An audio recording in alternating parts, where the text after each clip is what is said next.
তুমি কি জানো ভালোবাসা আসলে কি? ভালোবাসা মানে রাত জেগে কারোর কথা ভাবা নয়। ভালোবাসা মানে হলো কারোর এক চিলতে হাসিতে পুরো পৃথিবীটা ভুলে যাওয়া। ভালোবাসা মানে কোনো বিশেষ দিনে উপহার নয়, বরং প্রতিদিন ছোট ছোট মুহূর্তে তার পাশে থাকা। তুমি যখন আমার পাশে থাকো তখন মনে হয় জীবনটা যেন এক সুন্দর কবিতা, যার প্রতিটি লাইনে শুধু তুমি। তুমি যখন আমার হাত ধরো তখন মনে হয় এই হাতটা কখনো ছাড়তেই চাই না।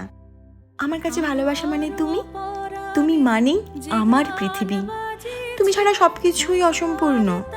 তোমাকে নিয়ে লিখতে গেলে হয়তো হাজার শব্দও কম হয়ে যাবে, কারণ তুমি শুধু একটা নাম নও, তুমি আমার অনুভূতি। ভালোবেসে সখী নিভৃতে যতনে আমার না